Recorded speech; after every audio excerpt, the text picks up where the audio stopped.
There are two opposing ways of understanding the Duke of Ferrera's love of art. I'm parked in the Waitrose car park while my son gets a few refinements for his dish, and I wonder to myself, what kind of person spends money at Waitrose? So the Duke could simply be doing this because he likes quality, the finer things in life, and after all, he can afford it, can't he? Or there's an element of snobbery involved. You buy things that have the label of higher quality in order to prove that you yourself are superior to others. That's why I'm looking down on you. Well, I think there are three pieces of evidence which convey that the Duke is obsessed with status. Number one, his insistence on the value of his 900-year-old name above all other things. Number two, he has this magnificent fresco portrait painted on the wall of his beautiful wife, who he's had killed.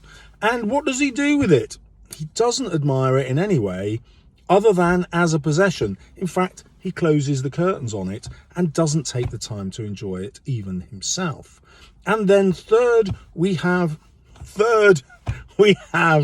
two artists, Fra Pandol and Claus of Innsbruck. These are, by the way, both made-up artists by the poet.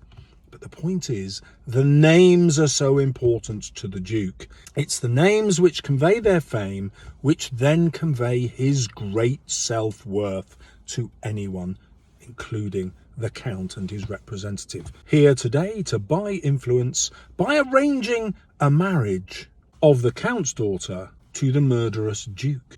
Well, we might just interpret this poem as just about the Duke himself, but no. He is the most powerful of men, and he represents what men would be like if they were given even more power.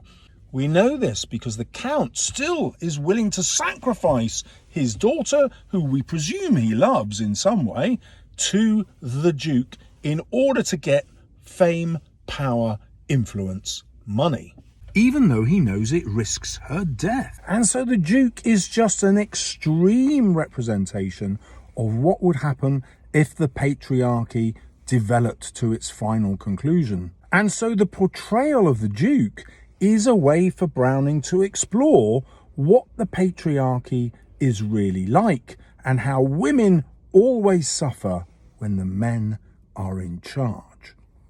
Not my wife, though. That's why I'm at Waitrose while my son does the shopping. Bring on the matriarchy.